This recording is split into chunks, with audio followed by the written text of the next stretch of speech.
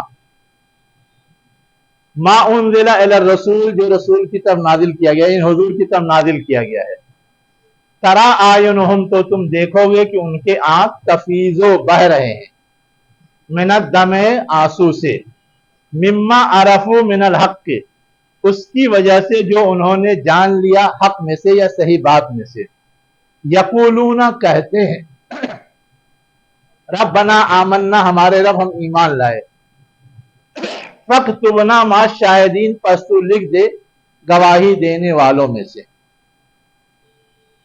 اب یہ جو آیت ہے، اس آیت کے حوالے سے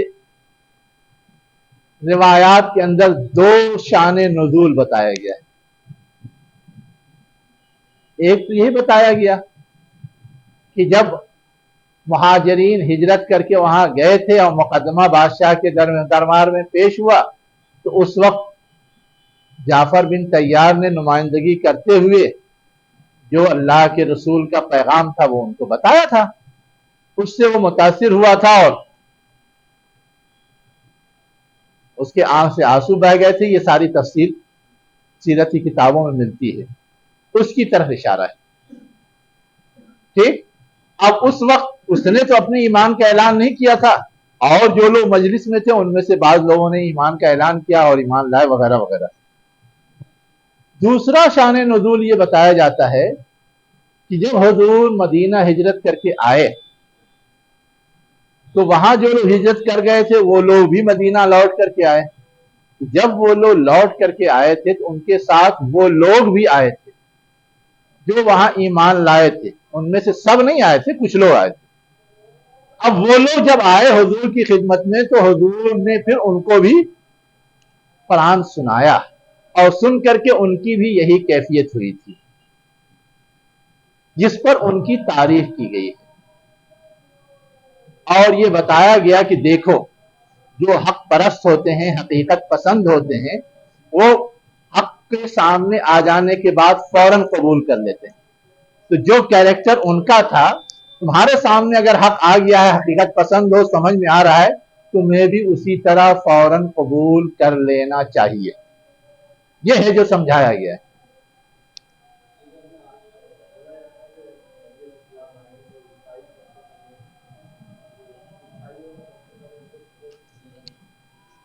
یہ کہا جاتا ہے نا، کہاں کس نے کہا وہ بھی تو ذرا بتائیے۔ کہنے کو تو شیعہ بھی کہتے ہیں کہ شیعہ سب سے پہلے مانیں گے۔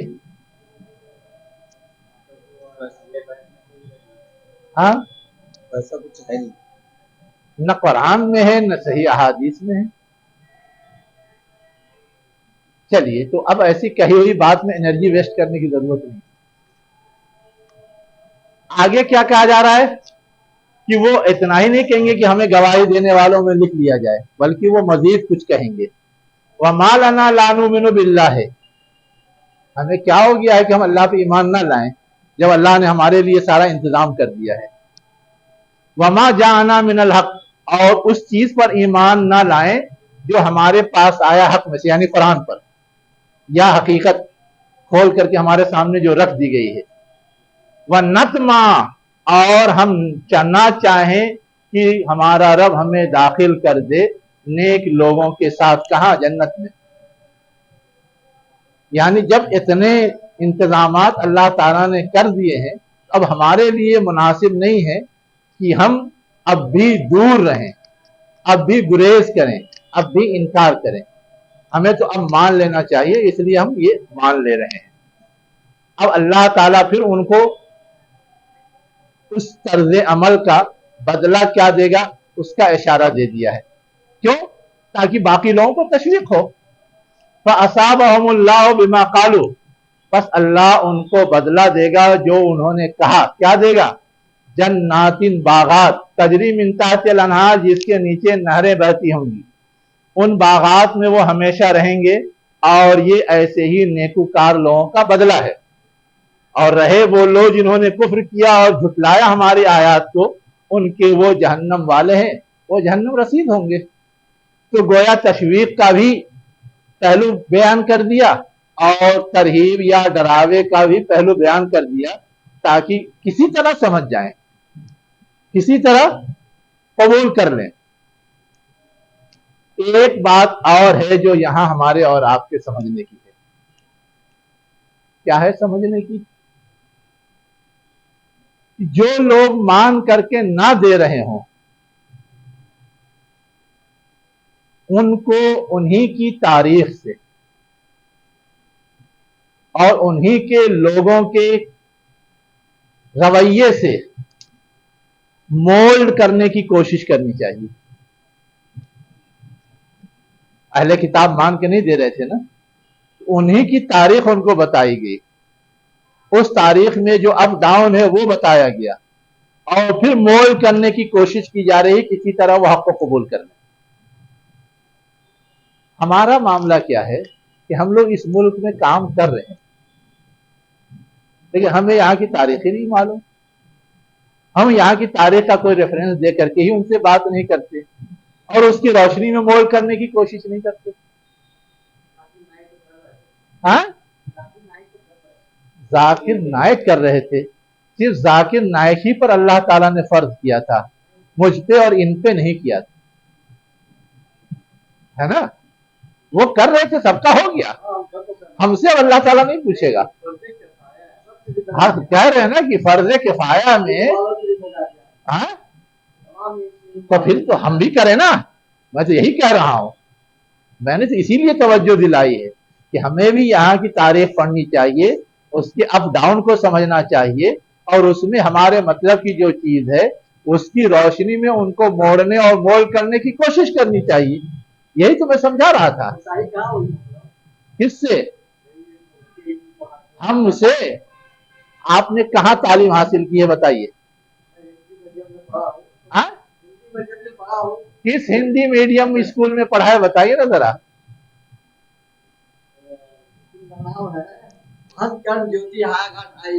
ہاں، تو اس ہایا گھاٹ ہائی اسکول سنسکرت بھی پڑھایا جاتے ہیں، ہم لوگوں کو بتایا نہیں سنسکرت بھی پڑھو۔